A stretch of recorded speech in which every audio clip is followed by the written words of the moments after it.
with a video on why you should stop seeking comfort and the advantage of really not striving to be comfortable.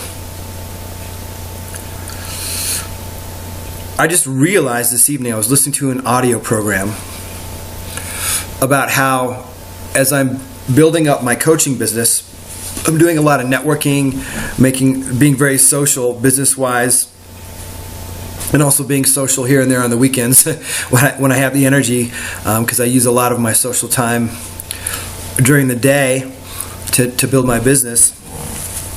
I noticed that I had this feeling that I want to get to a certain place in my business, say, and be comfortable, and then everything will be taken care of.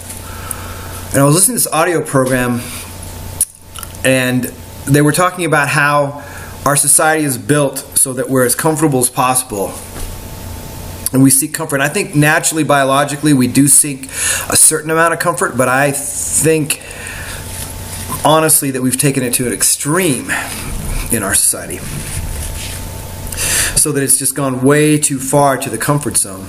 And there's no growth in the comfort zone. There's no growth, because if you think about when you think about a baby and their teeth are coming in, part of the growing process, or you know the term growing pains, there's a pain or expansion or uncomfortability associated with growth. So being comfortable with being uncomfortable is going to allow you to succeed, to win over social anxiety, and really to have a life above and beyond what the average person does. Because let's take a look at, you've got social anxiety, but let's take a look at the core level of what's happening as you're seeking comfort and trying to get away from what you assess, what you think is a dangerous situation in some way. And it's not a dangerous situation, you just think it is, right? We all know that. But you're seeking comfort by avoiding that.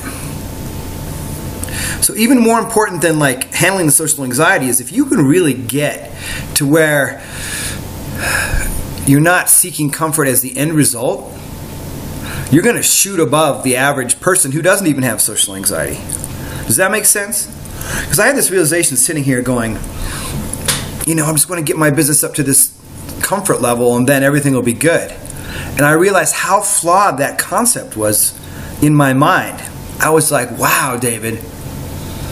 No wonder you have this feeling, I have this feeling of, if I can just get there. But I also know within me that when I get there, into the comfort land, that I'll probably still feel this way. Because the belief, the thought, if I can just be, then I'll be comfortable. And the feeling didn't match. And once I hit the point of going, there is no there to get. It's really only here. And if I just handle with whatever's in front of me, and keep doing those things outside of my comfort zone, like I'm going to start giving workshops and doing more public speaking as a coach, as a trainer. If I don't seek that, there's this immediate feeling of freedom, and it's still here. It's really, really crazy. I think I'm going to write it on my wall. Drop the notion that you should seek comfort and get there. Because there, this is going to be really weird, there is always here. I'm here. And the there that I think, when I get there, I'm going to be here. Does that make sense? I'm still going to be right where I am. It makes sense if you think about it, if you really think on a deep level about it. So, not seeking this comfort. And to a certain degree, we're going to need downtimes. We need time to rest, especially if we're introverted. We need those times. I need them all the time. But there's no happiness in this comfort zone. There's no real fulfillment, like long-term, deep fulfillment and happiness. Because you're always seeking comfort. And when you seek comfort, you're always wondering about what's the next bad thing to come and how to avoid it. And living in avoidance, as you know, with social anxiety, causes a great deal of suffering, so much suffering.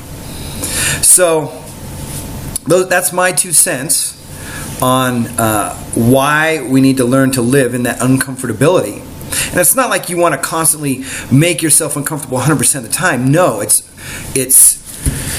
either 50-50 or probably more than 50-50 if you want to be more than just the average Joe. And I'm really not trying to make this elitist or something. I'm just talking about the standards that we have for what it means to live a fulfilled life truly, and not just buying into society mumbo jumbo, buying into consumerism, right? Buying into all the stuff. You buy the product, you make you feel better. That's a whole thing that plays on the comfort zone thing, the security thing, insecurity, security. Anyways, I'm rambling on. Thanks for listening. If you like what you see, subscribe to the channel. You know, YouTube changes it up, down, all around, wherever the subscribe is.